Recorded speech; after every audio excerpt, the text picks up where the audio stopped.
Many years ago, in the lively and bustling city of Calabar, there lived a young woman named MM. At just 22, she was the epitome of beauty, grace, and virtue. Her radiant smile and kind heart made her stand out, but it was her maturity, humility, and strong moral values that truly set her apart. Unlike many of her peers who were eager for luxury and fleeting pleasures, MM was content with the simple things life had to offer. She spent her days helping her mother with household chores, dedicating herself to her faith, and teaching little children in Sunday school. She believed in love, but more importantly, she believed in a love that was pure, sacred, and blessed by God. She dreamed of a future filled with happiness, a home where peace reigned, and a marriage built on trust and devotion. With this in mind, she made a solemn promise to keep herself pure for the man she would one day marry. One Sunday afternoon, after church service, MM walked home alone, humming a hymn, the soft melody blending with the gentle rustling of the trees. Just as she turned a corner, a well-dressed man approached her. He was tall, dark-skinned, and exuded an air of confidence. His suit was immaculate, his gold wristwatch gleamed under the sunlight, and the subtle scent of expensive foreign cologne surrounded him. "Excuse me, beautiful lady," he said with a warm smile. Em turned to face him, her eyes meeting his. There was something refined and captivating about him, yet she remained cautious. "Good afternoon, sir," she replied politely. "My name is Adet," he introduced himself, extending a firm yet gentle handshake. "I'm a businessman based overseas. I saw you in church today, and I must say, you are different. There's a glow about you, something rare and special." A soft blush crept onto MM's cheeks, and she lowered her gaze modestly. "Thank you, sir. My name is MM." "A beautiful name for a beautiful woman," Adet complimented smoothly. "I don't mean to intrude, but I was hoping we could talk. May I walk you home?" She hesitated. Her mother had always warned her about talking to strangers, but something about Adet felt safe. After all, he had been in church. After a moment's thought, she nodded. "All right, but only for a short while." They strolled side by side, their conversation flowing as if they had known each other forever. Adet spoke of his travels, his business ventures abroad, and his desire for a godly wife. His voice carried admiration when he said, "Women like you are rare. You carry yourself with dignity, modesty, and grace. That is the kind of wife I have been praying for." MM smiled shyly, feeling a warmth spread through her heart. "A good home is built by both a man and a woman," she responded gently. "You are absolutely right," Adet agreed. "That is why I have been asking God to bless me with someone like you." Her heart fluttered. Could he be the one God had chosen for her? From that day forward, Adet became a constant presence in her life. He waited for her outside the church every Sunday, and soon he started visiting her home, bringing thoughtful gifts for her family. One evening, MM introduced him to her mother. "Mama, this is Adet," she said, her voice carrying a mix of pride and nervous excitement. Her mother studied him carefully before nodding. "You are welcome, my son. Please, sit." Adet spoke with confidence, answering every question with a smile. "We are from Akwa Ibom, but I live abroad," he explained. "And what do you do for a living?" her mother inquired. "I run an import and export business," he replied. "By God's grace, it has been successful." Her mother's expression softened. A hard-working man, respectful and godly, he seemed like the kind of husband she had always prayed for her daughter to have. That night, she turned to MM and said, "My daughter, this man looks serious. Have you prayed about him?" "Yes, Mama," M answered, her heart swelling with a quiet certainty. "I feel at peace with him." "Then may God guide you," her mother said. A month after they met, Adet took MM on a quiet evening walk. The sun was setting, casting golden hues over the city. As they walked, he took her hand in his. "MM," he began, his voice steady yet filled with emotion. "I know we haven't known each other for long, but when a man knows what he wants, he doesn't waste time. I want you to be my wife." Her heart skipped a beat. "Are you sure, Adet? It's been such a short time." "Yes," he said without hesitation. I will pay your bride price before I travel back. When I return, we will have our white wedding, and I will take you overseas with me. Mem pondered his words. He was kind, responsible, and deeply rooted in faith. What more could she ask for? A warm smile spread across her lips. Yes, she whispered. Yes, I will marry you. Odette pulled her into a tight embrace. You have made me the happiest man alive. 2 weeks later, he fulfilled his promise, paying her bride price and arranging a small traditional wedding. Her family rejoiced. Her mother held her close and said, "You are now a married woman, my daughter. Be patient, be prayerful, and always respect your husband." That night, went home with Odette, and for the first time, she gave herself to him completely. As he held her afterward, he whispered, "You are mine now. Very soon, I will come back for you, and our life together will be beautiful." 2 days later, Odette traveled back abroad. Watched him leave, her heart aching but filled with hope. He will come back for me, she told herself. At first, everything seemed normal. He called often, reassuring her that they would be together soon. "Be patient, my love," he would say. "I am working hard to make things better for us." But as weeks turned into months, his calls became less frequent. Sometimes, when she called, the phone rang endlessly without an answer. Other times, he would pick up but sound distant and uninterested. "I'm busy, We'll talk later," he would say before quickly hanging up. Tried not to worry. Maybe he's truly busy, she convinced herself. But deep inside, a quiet fear began to grow. One morning, she woke up feeling strange. Her body was unusually fatigued, her stomach felt heavy, and then she realized she had missed her period. Heart pounding, she rushed to the hospital for tests. When the doctor smiled at her and said, "Congratulations, madam, you are pregnant," her eyes widened in shock. "Are you sure, doctor?" she whispered. "Yes," he confirmed. "You are already 2 months along. You're going to be a mother." Tears welled in her eyes, not just of shock, but of joy. She couldn't wait to tell Odette. She dialed his number immediately. "My love, I have good news," she said, excitement lacing her voice. A silence stretched on the other end before his voice came through, cold and indifferent. "What is it?" "I'm pregnant. We're going to have a baby." For a moment, there was nothing.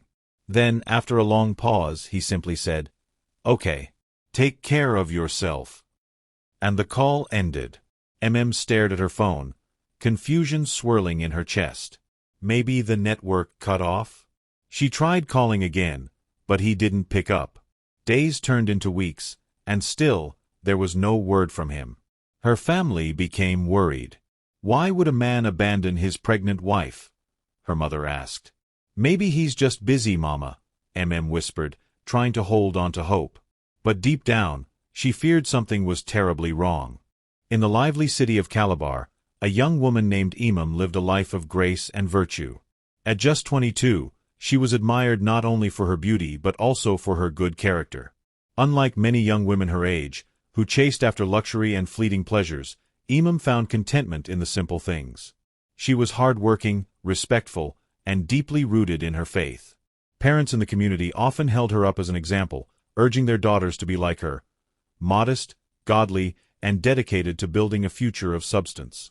Imam devoted herself to her family, helping her mother with house chores and teaching little children in Sunday school. She believed in love and marriage, dreaming of a home filled with joy and peace. Above all, she promised herself that she would keep her purity intact for the man she would one day marry.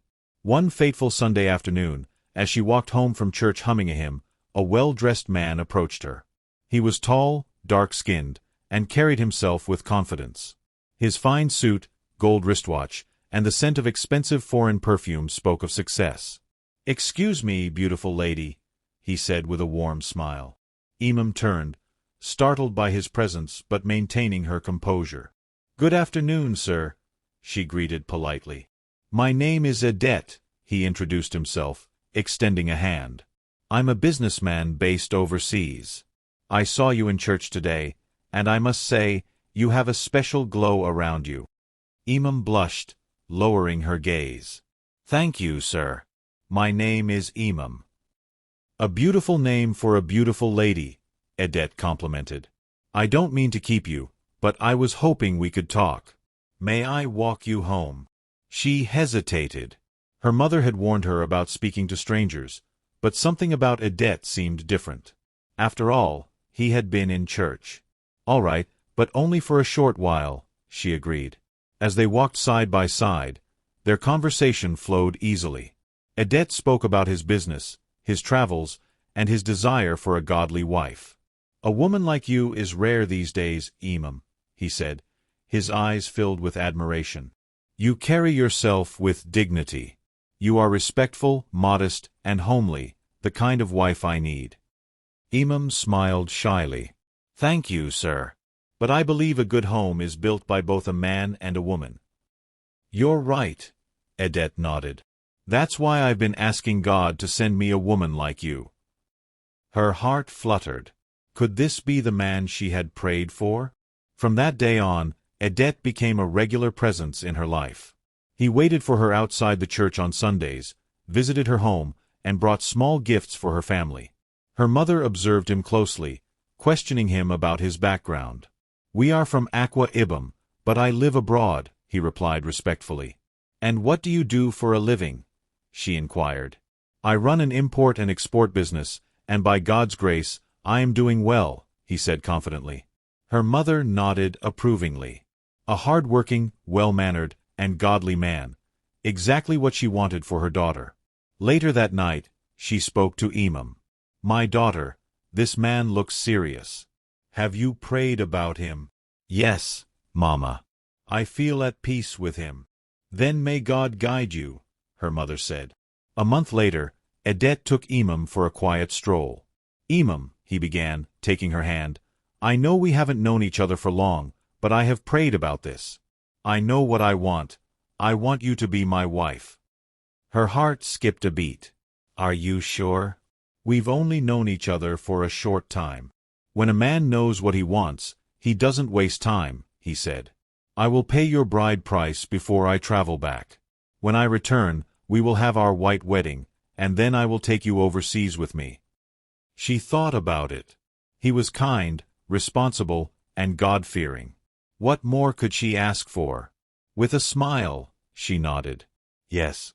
Yes, I will marry you. Edet embraced her tightly. You have made me the happiest man alive. Within 2 weeks, he paid her bride price, and a small traditional wedding was held. Her family rejoiced. You are now a married woman, my daughter, her mother told her. Be patient, be prayerful, and always respect your husband. That night, Imam went home with Edet. It was her first time, and as he held her close, he whispered, You are mine now, Imam. Very soon, I will come back for you. Our life together will be beautiful. 2 days later, Edet traveled back abroad. Imam watched him leave with a heavy heart but consoled herself. He will come back for me, she assured herself. At first, things were normal. Edet called frequently, assuring her of his return. Be patient, my love, he would say. I am working hard to make things better for us. But as weeks turned into months, his calls became less frequent. Sometimes he wouldn't answer at all. Other times, he sounded distant and uninterested. I'm busy, Imam. We'll talk later, he would say before abruptly hanging up. She tried not to worry, convincing herself that he was just occupied with work. But deep down, an unsettling feeling crept into her heart. One morning, she woke up feeling different, exhausted, nauseous, and uneasy. She realized she had missed her period. At the hospital, the doctor smiled and said, Congratulations, madam. You are pregnant. Tears of joy filled her eyes. She couldn't wait to tell Edet. Dialing his number, she said excitedly, My love, I have good news. There was a long silence before his cold voice came through.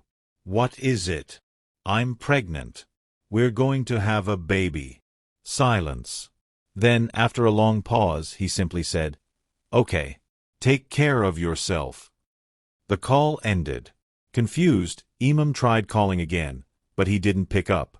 Days turned into weeks, and she received no response. Messages went unanswered. Her family grew worried. Why would a man abandon his pregnant wife? Her mother asked. Maybe he's busy, Mama, Imam whispered, still clinging to hope. At 4 months pregnant, Imam fell ill. Fever, night sweats, and weakness consumed her. She lost weight, and her once radiant skin became pale. Despite multiple hospital visits, doctors found nothing alarming. Maybe it's just pregnancy symptoms, one suggested. But Imam knew something was terribly wrong. Then, one evening, her brother Kufr made a desperate call to Adet. To everyone's shock, Adet answered. Your wife is very sick, Kufr said. What do we do? There was silence. Then, in a cold, emotionless voice, Adet said, Take her for an HIV test. Kufr froze. HIV? Why? Just do it, Adet said and hung up. Imam's world shattered. Trembling, she whispered, HIV? But how? I was a virgin before I met Adet.